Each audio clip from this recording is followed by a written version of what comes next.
Akali locked in for Phong. It all works. It's the nice thing about Tahm Kench in a lot of ways. Feels like sometimes it all works. As long as you don't want to interact with your opponents meaningfully in a 2v2, Tahm Kench is a great champion at that. That's why I play League of Legends. It's so I don't have to interact with people.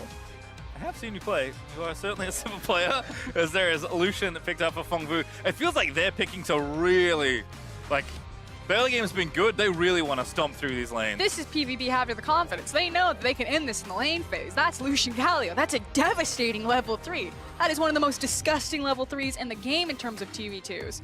And again, we saw the Jace being hovered doesn't lock it in. So I think this is one of those big holes.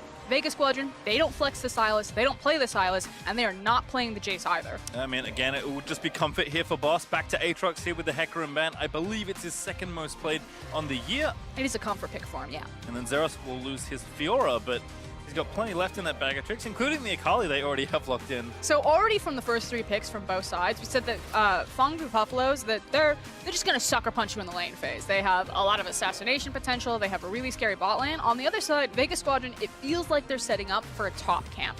That they got Boss, his comfort champion. Depending on how they pinch the top lane pool, they can try to really exploit that matchup up there. And since you have a Tahm Kench, it's like Gadget Santas, you're on your own. Godspeed, good luck. And in that case, if you're PVB here, do you take, say, LeBlanc away from Nomads, which they've done already in the draft? Or do you actually take the Ezreal away and say, play something with a lot less safety? Because if PVB do want to punish through their bot lane, taking Ezreal is a way to make that even easier. In fact, they ignore both those champions and ban away the Heimer. I mean, I agree with you. I think by taking away the Ezreal, then you can force to try to break the tower. You know, it's much easier to get a hold of a champion that isn't the likes of Ezreal, but maybe, again, this is just a tester. Do you play it? Are you comfortable picking it up? Because we know that you're comfortable with Heimerdinger. Doesn't play it this tournament. Certainly, I can tell you that much. Has not played it so far. MSI 2019.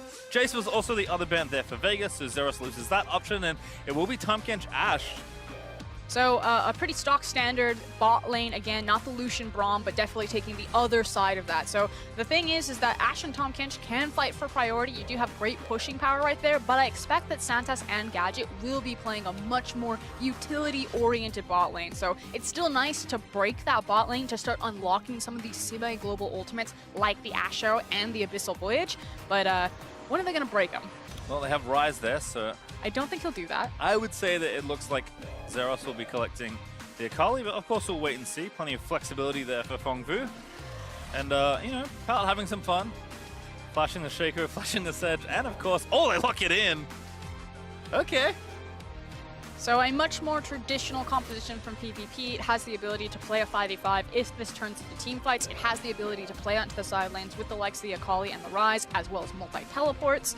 And really good big front lines with the Galio and the Sejuani. Everything that you want in a team comp, PvP got it with that. Yep. Vega also playing pretty standard here in this one. Last pick, Orianna, goes over there to Nomads. Already saw Null play the champion in this series, game 1. Okay, so this feels like it's about wave priority and just controlling the mid lane, respect from Nomads that he's not taking the TP, that he has the cleanse, so expecting that this could be a hard camp on mid if he's not careful there, so needs to be able to walk out of that route. But I want Boss and Ananasik to team up. I want this Aatrox and this rek'sai to start popping off on the top side of the map. Because if the other thing happens, and the Sejuani and the Akali start doing the same thing, feels like the game will get pretty quickly out of hand. I also think there's an opportunity that Ananasik can just try to contest Meliodas himself. Maybe this rek'sai wants to get up in the Sejuani's face because Akali early lane phase can be quite fragile. You know, she needs a couple of levels before she feels really free kind of fighting back. And this is what we saw. I mean, we've seen this matchup already in this series. We're actually getting the inverse matchup now with Meliodas on the Sejuani, which is, you know, traditionally kind of the slower, more controlled jungler that isn't interested in getting particularly aggressive versus someone like rek'sai. So I'm curious to see if Meliodas does actually play a bit more conservative, or he's just going to be like, you know what? My lane is going to be there for me. I'm going in.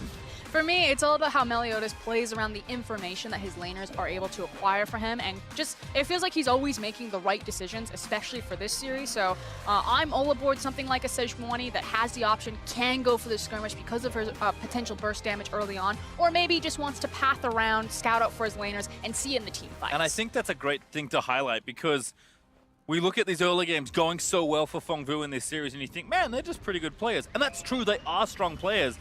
but I think so much of why Phong Vu Buffalo have been good at early game this tournament is because of Meliodas and his pressure and the information that he gives the team. Because it's one thing to just outplay your opponent and hope it works. It's another to actually get the information and then make a calculated outplay. I mean, frankly, at this Champions tournament, mechanics are just the bench line. You must have mechanics to be able to participate, to ride this ride. So we know that Phong Vu Buffalo have that in spades. What else do they have? Well, we'll see what happens, because if they win this game, they are through to top 6, into the main stage, into group stage of MSI 2019. And they'll go from one hometown to another, moving on to Hanoi if they can make it work here. They certainly have the crowd behind them, but they need to seal one more win in this best of 5. And that's why, you know, I'm okay kind of giving away some of the down and dirty League of Legends that we've seen from the Buffaloes today. It feels like when you do have that crowd behind them that is so loud, that maybe you get a little bit hyped up, you get a little bit over-eager, you want to kind of flex or have that swagger, as we said. So I think that we can forgive some of the bloodlust. And it's looked relatively... I don't know if discipline's a word you should use too often when talking about Phong Vu Buffalo, because they go from 0 to what's going on very quickly. But I think they have shown just a really, you know, strong, solid set of gameplay today. And yes, you know, Zeros in particular has done his thing and maybe gone overboard once or twice, but for the most part, it's been working out, and it just feels like they're outclassing their opponents in a lot of ways. Yeah, but my eyes right now are going to be on Meliodas and Ananasik for this early game pathing. It feels like every single game we do have something that is interesting. Meliodas has gotten the better in terms of Ananasik's jungle pathing, but Ananasik has done better in the early gank stage, I feel, for the first 3 games we've had here. No Man's also doing some nice work there. Hit level 2 and harassing down Null. We did see Ananasik throw red buff straight to this crab. Still wanted to make sure to get that first. And it looks like maybe full clear here for Meliodas, at least for now. Although he is going to skip Wolves. And Pineapple here on rek'sai can look for the double crab because he can cut across his mid lane since No Man's has priority. So that's going to feel really nice. Whereas, like you're saying, Meliodas probably taking it safe, recognizing that he doesn't have priority where he wants it. This is curious, though. Spotted out his Raptor camp and then slowly went to his red. Yeah, kind of like what No Man's did there, using that pressure, just threw a ward over the pit. I think this is Meliodas trying to read what the pathing would be from Pineapple here. Well, that hook shot's nice there from Gadget. He talked about utility, and now Ananasik here with the red buff, just going to take it down. Really, really like this pathing from Vega. And you could tell that both junglers knew what was going to happen. Love that Ananasik pulled the trigger on that and finally said, no, I am not getting 3-buffed again. It is you who will feel my wrath. But when Meliodas popped over to his Raptor camp, he probably suspected, okay, it's probably a mid lane cross into double scuttle. This guy can contest me at red. Maybe I can burn it down fast enough. So felt like a heads-up play from both junglers. In the end, though, Vega Squadron, again, off to a very early jungle start. Yep, rek'sai, the more aggressive champion, plays the more aggressive route and is rewarded as he pre-seeks the wave, just to help No Man's keep up the pressure that he's built for himself. Meliodas still only level 2, did take the walls, but it wasn't enough to gift him over the XP. And now Ananasik gonna see if any camps, all junglers are available. No Gromp right now, but might be spawning in a few. Probably not, though. So at least he's just going to check out and get the info, but there's no jungle at all to really clear. Yeah, unfortunately, it's kind of pathing issues like that where I'm like, Ananasik should have just assumed and then gone back to his jungle. He doesn't place any wards. Maybe there's a possibility that he looks for a dive, but you're against the likes of an Akali who has access to the Shroud as well as the Flash, so you want to respect that at least early on when all these champions are quite squishy. But he does lose, you know, a bit of the tempo that he got by sealing away that red buff by peeking in and looking at that top blue side jungle. Well, it was briefly a 2-level lead, but with the Krugs now being finished off by Meliodas, there's only a 1. But now the rest of his blue side jungle will be started by Ananasik, so Meliodas really only one thing left to do, it's try and gank a lane. Will be spotted out by a ward as he comes around this corner, though, as Santos trying to get back in position, back to safety. Wave pushing in, so no need for Gadget and Santos to do anything crazy. And Meliodas actually going to see that the blue has not been started, and Ananasik does finish off the Gromp. Don't know if Meliodas knows this has happened here. Ananasik going to sneak over, level advantage, pops over. Santa's also roaming around, so does seem like Vega happy to fight here. Tongue Lash lands for the slow. Flash knock up there from Ananasik. Meliodas flashes, but still getting bitten down. The tongue is good, and that's first blood to Vega. And just a complete misread there from Meliodas. Big Koro and Pallet were not rotating over. Maybe if the Galio and the Lucian had joined him with that invade, as well as Null pulling the trigger on the TP in the mid lane, maybe that play looks better. But kind of a strange desync from the bottom side of the map for PVB. We don't normally see that. And So the good things continuing there for Vega. Not only do they get first blood and a lead in jungle, but Nomanz actually gets a pretty early blue here. So I think the other player, aside from the jungler that we looked here for Vega to maybe have a strong game, having an early blue will help you, and at least he's doing his job of pushing out the lane to give rek'sai some room. Yeah, Spawn and Medic were talking about this the other day on their cast. I'll hold the point though, because Meliodas now looking top. Yeah. Onto boss. No ulti here for the Aatrox, but just Umbral dashes away, and that's all she wrote on that play. But look at what is happening underneath him. That blue buff, the fact that Orianna has the priority, allows a Nanisik to constantly get underneath like here and just cause hell for Meliodas. This guy is just going to be very disruptive in the jungle and constantly challenging him. Level 5 to level 3 between rek'sai and Sej. And Nanisik unfortunately does not check for the Gromp, but he knows now that he can just go ahead and get him off. It would be a smart fight for it. Does go over to Meliodas, but still has to worry about potential engage. Null also very low. Noman's trying to find it. Forces a flash sale with the Q. Could be something to punish later on, as Meliodas maybe getting a little bit greedy for this wolf camp right now. I'm not sure he should be here. Does still have his smite though. He does feel confident because it's the tower that's behind him, and it's not like Nomanz at this stage is going to walk through the tower aggro, but it does start to feel like between a rock and a hard place, especially because, like you're saying, Ori with blue, she's always going to have the priority in this lane now because she has the mana to expand, and it's going to lead to a Nanisik blitzing into Meliodas' face. Yeah, Noman's off to a great start. Almost 20 CS ahead. Came into lane with double Doran's Ring and really made Null pay by burning the flash. He'll return to lane and pick up some CS for himself as Zeros getting aggressive. Dashes back towards his Shroud though.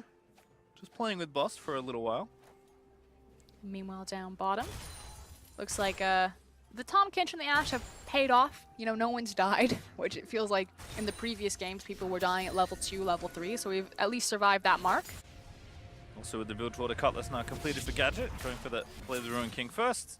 Feels pretty safe, although it does have to be careful without the TK around. Now Santas does return to the lane. This is also one of the classic tricks from PVB's bot lane. They love using rush and kind of like different back timers to make sure that someone like Pallet, who when he has a champion like Galio, disappears into Fog of War, kind of makes you forget about him. Maybe you suspect, but he just sits there so patiently and then try to abuse with a flash taunt. Vega just keeping the wave here. We'll now push it back out of the way. Does make it to tower, but should be able to get most of these here on the Ashe. So it looks like, again, just a push out and then moving back around the map for the PVB duo. Zeros also returning as the wave crashes in towards the top lane. But nothing too crazy right now. It is just that first kill. Vega, I think, should be very happy with this pace of game. And I agree with you. This feels good to celebrate for Vega because, you know, again, not everything's on fire right now. You're surviving the lane phase where traditionally you just getting blown out of the water previously. But if you look at the composition, that still doesn't feel as good. You know, PVB on the other side are just as happy to play a slow lane phase. They have superior scaling options, you know, pending like a massive shockwave or like a huge wombo combo of like shockwave into Aatrox to win fights. No, Zeros actually caught in the chain, so we'll disengage there. Zeros was maybe thinking about an all-in. Vega though, feeling strong enough here on the bottom half of the map to take this very early Infernal Drake. So just under 9 minutes, they'll pick that up. Oh, best dragon spawn they could have asked for. Double back-to-back Infernal when they have the push power. And Nomanz again continuing to play up towards Null's turret. Null does have blue this time around and is gaining levels, so a little easier for him to try and clear this out, but still Orianna pushing down, looking for a second plate. And the issue that PVB is waiting on is, yeah, they're happy to sit in their lanes and to farm up because eventually they'll just outscale this game with the composition, but they're waiting for Meliodas to have access to level 6. He's been tracked very well by a Nanisik, so hasn't found his opportunity. Once he has that ultimate, it's much easier to try to break some of these lanes by ganking through the lane instead of trying to gank through the river, which Meliodas, or excuse me, a Nanisik has controlled. Well, for the first time what feels like a while, Meliodas actually towards the top lane, but maybe just covering for a potential gank there as Noman's the one to watch here alongside the jungler. Null going to be the target. No flash there. Shockwave is going to land. The knockup follows and a beautiful dive there from Vega. Very well tower aggro juggled right there. The fact that they traded it off, it's just, I believe, 3 shots total between the two members and punishing the flashless rise. Nomanz continues to get gold, going to collect even more plates for himself, and the gold lead's actually 2,000 up for Vega, and that's with no towers being killed just yet. There's all that early kill gun and the plates to watch this again. Yeah, taking another look at it, you can see that Null, he was trying to run as quickly as he could to get on the outskirts of that shockwave, but just picture perfect there. Nicely done. Last chapter now finished as well. We'll get even more plate gold, so the third one falls as Meliodas just trying to clear these minions out. Does get all of those, including the cannons, so that feels pretty good. But now No Man's getting his blue buff again. But that's the big winner, is the fact that Meliodas actually gets to farm the mid lane, now has access to level 6. So the Sejuani ultimate is there, and we were talking about how ganking through River is so hard because he'll be spotted out so early with all of the vision control from Vega Squadron. But with the Sejuani ult, you can just run up the lane, toss out the ult, and see what you get. Well, certainly if we want to use early games as the measuring stick for this series, much better for Vega. First 2 kills on the board, have that first Infernal, and Gadget's up in CS. Oh, finally, we did it! No, I like the call. I think that if we get to game 4, that Tahm Kench Ashe is really the way to go. Just stop fighting them in the lanes. And Tahm Kench certainly a champion at enabling that sort of situation. Meliodas still trying to stay active. PVB maybe feel like they have enough strength on the top side to fancy a Rift Herald, but nice hook shot there from Gadget as they actually are swapping up for now. Yeah, but it's being called, I believe, depending on where Big Kuro goes, which he's running at mid because he's waiting until his team has full information before he makes the choice. Do I join you at Rift Herald or do I go bottom? But it's a completed item for Lucian and just the components for Gadget. Well, that back may actually turn the tide here for PVB, who have brought almost everyone up here.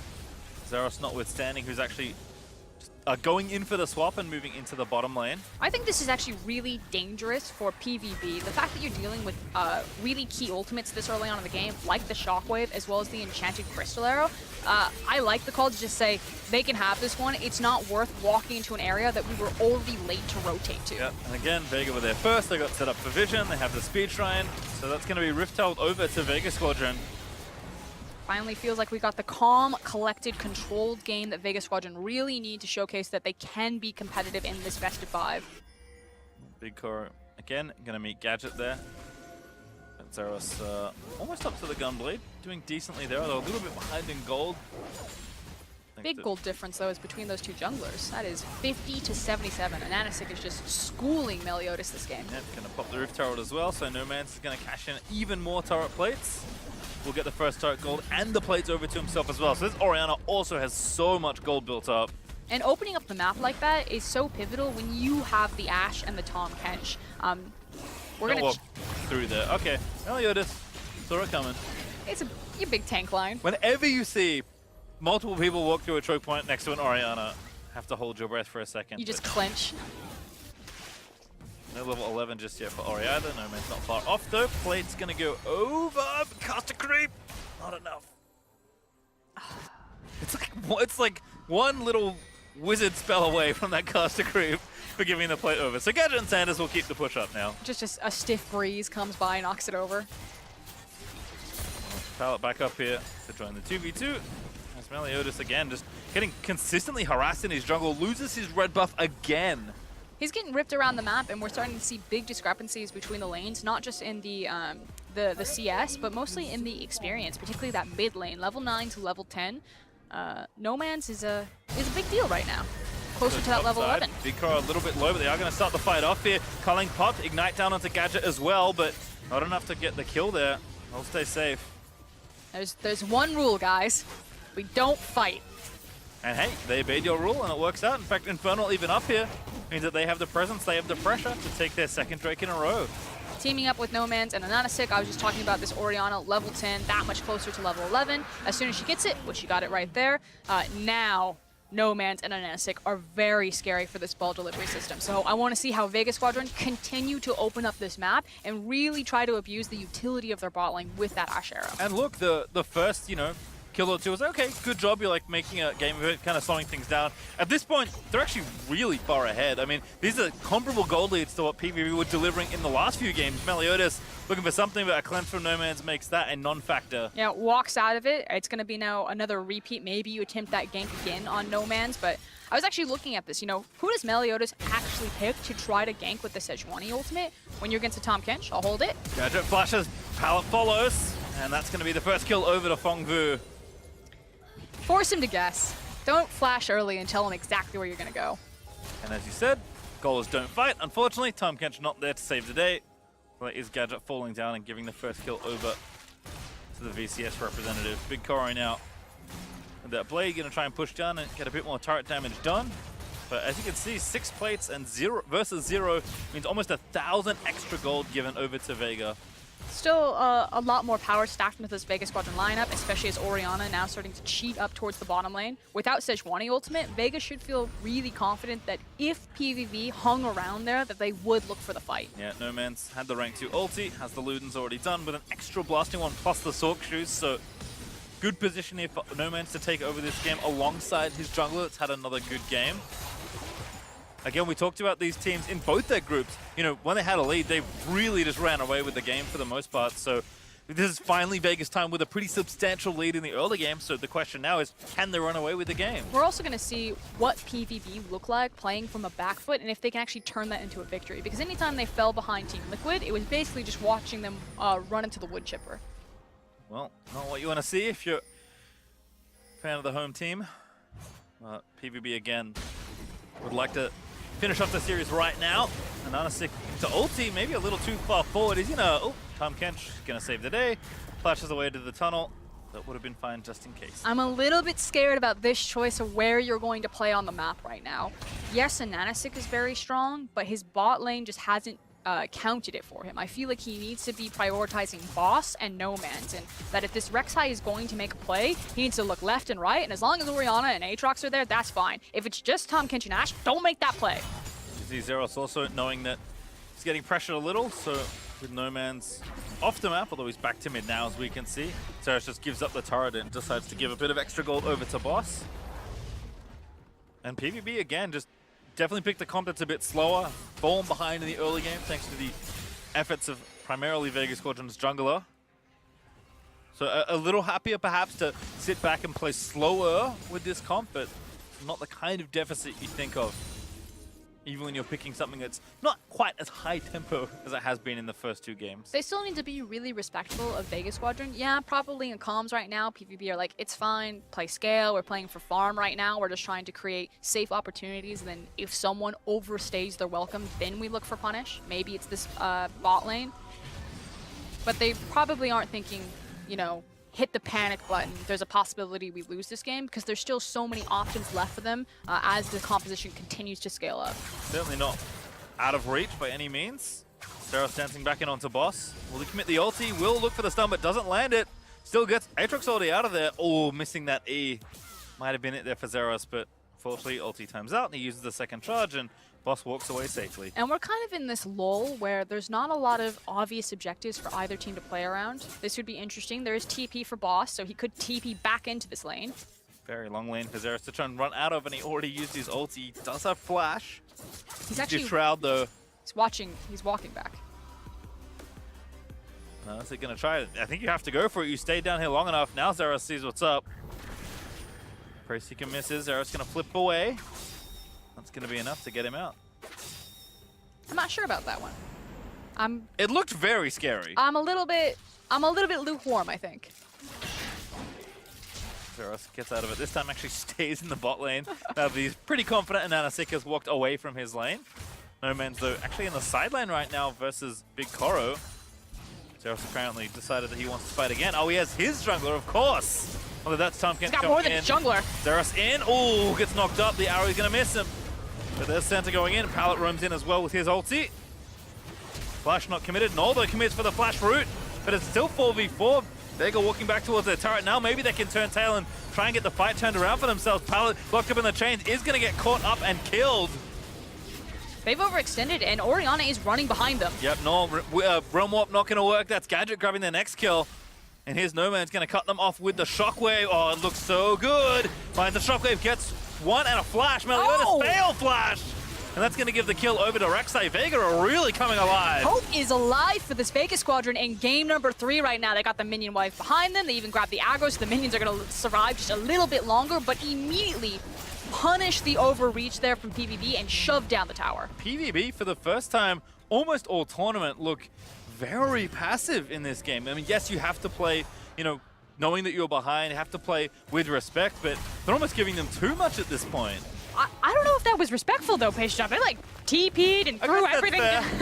No, I agree. It's been like slower, but as soon as they thought that they had an inch in, they decided to try to take the fight. But the ability for Vega Squadron's composition to disengage from the initial attempt here was what really punished them. So it felt like who was going to win in this 1v1? Boss and Zeros have been going at it all game long, but Tom Kinch actually just means so much.